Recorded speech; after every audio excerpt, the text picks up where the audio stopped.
कहाँ से आए बाबा? बाबा सब पूछिए, हम तो हैं भाई जहानाबाद के। बाबा से पूछिए। हरिद्वार। हाँ हाँ बाबा हरिद्वार से आए हैं? हाँ नहा के आए हैं? हाँ जी। क्या पाप हैं? क्या साधु आपको मिटा जब पाप ने आप दर्शन करने गए, जी के हुए दर्शन हुए। वो तो यहाँ भी वही गंगा भाई हरिद्वार अनोखी थोड़ी है, पूरे घूमती है वो चारों तरफ।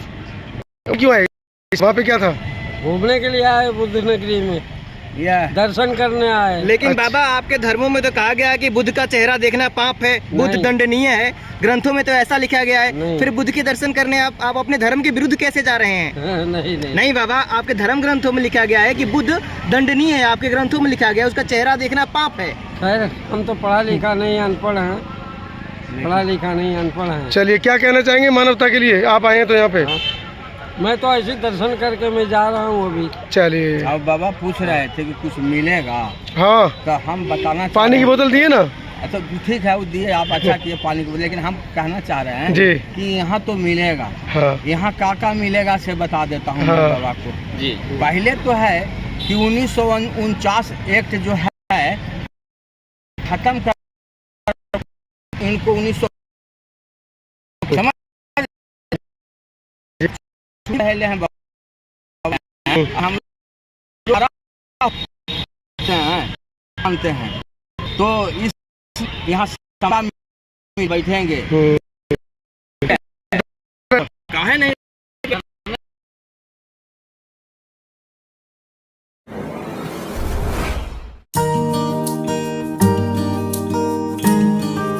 बड़े ही पूजनीय वरिष्ठ भिक्खु नागंदा जी हमारे बीच में हैं और लगातार कई दिनों से इस पूरे प्रोटेस्ट के ऊपर वो नज़र रखे हुए हैं। बनते जी, क्या लगता है कि वर्तमान में जो सरकारें हैं वो क्यों नहीं इसको, 75 वर्षों में कांग्रेस की एनडीए की सरकार रही और वर्तमान में अब पिछले 3 बार से बीजेपी की सरकार है, जबकि ये लोग कहते हैं कि हम बुद्ध को मानने वाले लोग हैं, अहिंसा को मानने वाले लोग हैं और कहीं ना कहीं एक देश के अंदर जो एक बड़ी आबादी है जिसको दलित शोषित पिछड़ा समाज कहा जाता है, उसके हक हकूक की बात रखने वाले हैं, लेकिन उसके बावजूद ये महाबोधि महाविहार मामले पर बिल्कुल शांत बैठे। देखिए ये देश जो है आरएसएस का बलबूते पर चल रही है। आरएसएस का बलबूते पर चल रही है तो कुंभों में देखिए अभी अभी दुख की बात तो ये है कि ये जो चीवरधारी बौद्ध भिक्षु है, भगवाधारी, वो लोग भी भगवा ही कहते हैं, चीवरधारी है, चुरा लिया नहीं है, वो नैतिक जिम्मेदारी से चीवर नहीं पहन रहे हमारा बौद्ध भिक्षु। जैसे यहाँ का क्या बोलता है वो क्या भूमिहार ब्राह्मण प्रज्ञादीप, वो आरएसएस का खाता है, बुद्धिस्ट का गुणगान गाता है, काम करता है आरएसएस का। उसका बाद में वो राहुल बोधी महादरपोक, वो जो मुंबई का वो प्रेसिडेंट है, आरएसएस के लोग हैं, सब आरएसएस का है।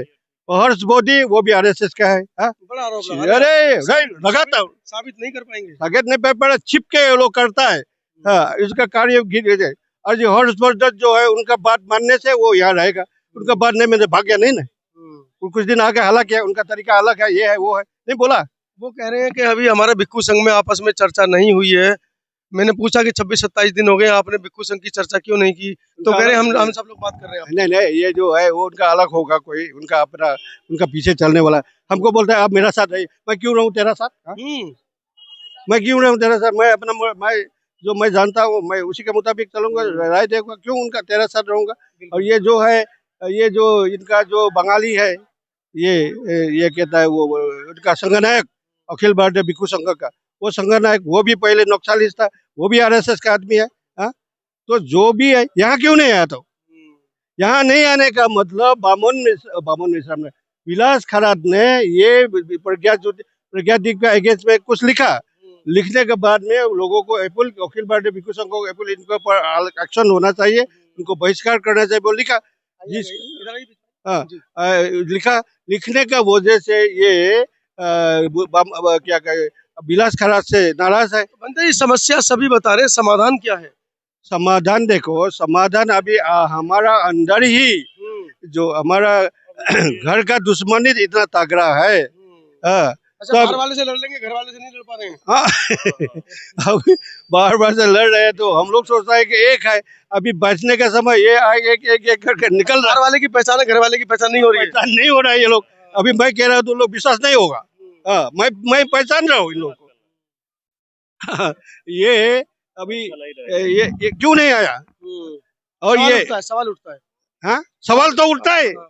संदेह का बात तो संदेह का 100% होता है। तो ये एक तो ये क्या कहते औरंगाबाद वाला बोधीपाल वो भी आरएसएस का है। वंदे बोधी वंदे सुरेश देसाई का भी कोई वक्तव्य नहीं है। अरे वो अभी बुरा हो गया, वो तो ध्यान तो स्ट्रगल तो कर रहा है, वो वहाँ अपने मंदिर में बैठा है। वो आती है तो हमको बोल रहे थे, मेरा तो चला गया मेरा दिन, तो आप लोग कीजिए, ऐसा बोलता है हमको। हाँ वो अभी भी बैठा है वो अपना घर में मंदिर उनसे में। उनसे बुजुर्ग तो यहाँ बैठे हैं बहुत सारे बौद्ध भिक्षु। हाँ, वो तो बाद में ना बुढ़ापा में ना भिक्षु हुआ, वही बात है। तो तो आपको क्या लगता है कि सरकार बैकफुट पे आएगी, आपको महाबोधि महाविहार का कब्जा देगी? देखो इसको लिए मैं उस दिन भी बोला, ये बंदे लोग एक बंदे छोटा सा बंदे है समझ दे रहा है। अब मैंने कहा कि छोटा जानवर को मारने के लिए छोटा डंडा, बड़ा जानवर को हम लोग डंडा भी बड़ा बनाना पड़ेगा। तो वो राहुल कोई एक है, हाँ, तो वो हिंसा के बारे में बात करता है। ये मुझे कहा है ये तो हिंसा के बारे में बात कर, मैं डंडा लेने का मतलब हिंसा नहीं है, अपना ताकत को बढ़ाने का इशारा कर रहा हूँ, यही है। हाँ ताकत बढ़ा रहा है। तो अभी जब तक मैं ताकत बढ़ रही है, आपको लगता है ताकत बढ़ अभी रही है? अभी नहीं बढ़ी है भाई, वो देखो अभी इतना नहीं बढ़ी है। इतना तो लोग आ रहा है, पूरे देश से लोग आ रहा है, ये बस लोग भर भर के। आ तो आ रहा है, रुकता नहीं। अभी रुकता नहीं ऐसे ये लोग। अभी पॉइंट ना जरूरी है, सच्चाई बड़ा छोटा हजार हजार अगर ये इसमें क्या कहते हैं दम दे करके गला घुट करके दम दे के आवाज नहीं आएगी आगे। हाँ दम दे के गला घुट के तभी देगा, ऐसी बात तो नहीं है ना। जो न्याय संगत जो डिमांड है उसी के ऊपर तो संविधान के पद पर बैठा हुआ उनको तो कंसीडर करना चाहिए। अभी एक नंबर तो वो यहाँ का जो पुणे का जो आरएसएस का वो है अभी गवर्नर बिहार का, उन्होंने ना झगड़ा खड़ा कर दिया। अब तो आपकी विधानसभा में भी आवाज उठ गई है, विधायक जी ने आवाज उठाई है। ये आवाज तो वो ये यहाँ का कल का जो ये है ना क्या दास है उसने सतीश कुमार दास ने उठाया ना के बाद में भी अभी कोई निश्चित कोई रिजल्ट हम लोग आया नहीं है। वो सरकारी है अभी वो कुछ लोगों ने बोला कि ये जो है नीतीश जो है वो आरएसएस का आदमी है, तो मुझे भी पहले तो मुझे मालूम नहीं था, लोग बोल रहे हैं आरएसएस का आदमी है, तो आरएसएस का आदमी उनका जो है वो पलटू राम तो है ही, तो वो बहुरूपी तो है ही। कभी हम लोग समझना जो इतना बड़ा पटना में विपसना और बड़ा पेगुडा वेगुडा बनाया, तो हम लोग सोचा ये बुद्धिस्ट का होगा, तो वो वो अंदर में दिखावा के लिए बुद्धिस्ट का चोला पहनता है, असल ये है अंदर में जो है आरएसएस का वो सपोर्टर है। तो क्या लगता है आगामी बिहार में चुनाव आ रहे हैं, अगर ये आपकी बात नहीं मानते हैं तो चुनाव में इनको वोट की चोट देंगे?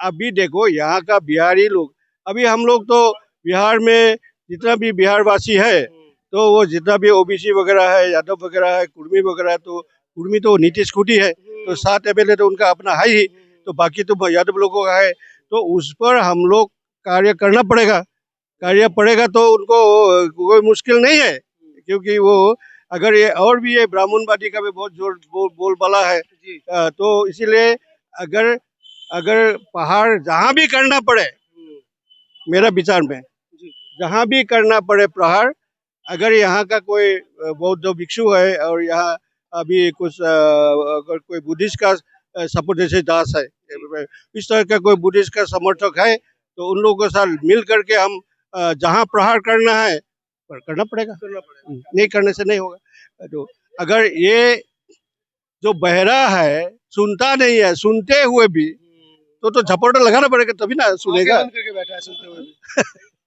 तो ये लोगों का न्याय नाम का कोई चीज नहीं है। जो संविधान का पद पर बैठा हुआ गवर्नर अगर इस तरह से गलत बयान देता है तो उसे तो बड़ा शर्म की बात क्या हो सकता है, क्या हो सकता है हा? अभी उसे वो ताला लग दिया, उसमें वो भगवान बुद्ध एनलाइटन हुआ, राग द्वेष मुंह सबको खत्म कर यहाँ एनलाइटन हुआ, वो वहां से कैसे शिवलिंग आ गया? शिवलिंग कैसे आ गया? हाँ, शिवलिंग से तो भगवान बुद्ध का कोई संबंध नहीं है। हाँ, उनका गणेश है, लक्ष्मी है, पार्वती है, विष्णु जो भगवान की जो मूर्ति है। जो भी हो उन लोगों ने ला के रखा।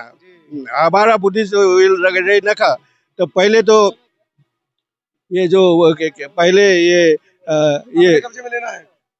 लेना ही है, एक को बातिल करना ही है। दुर्भाग्य तो ये है ना, दुर्भाग्य बहुत है इसे। बौद्ध भिक्खु नागंदा जी ने स्पष्ट शब्दों में बताया है कि अगर महाबोधि महाविहार आपको चाहिए तो ताकत को बढ़ाना पड़ेगा। पूरे देश से लोगों को बोध गया में आके बैठना पड़ेगा। समिति की तरफ से बार बार ये आह्वान किया जाता है कि आप ज्यादा से ज्यादा संख्या में यहाँ पहुंचे और अपनी ताकत का परिचय दें। पूरी वीडियो के बारे में आपकी क्या राय है कमेंट सेक्शन में जरूर लिखें। और हाँ, हर बार की तरह अपील, वीडियो को जन जन तक पहुंचाने के लिए शेयर और लाइक जरूर करें और समतावादी टीवी को जीवित रखने के लिए अपना आर्थिक सहयोग हमको जरूर दें।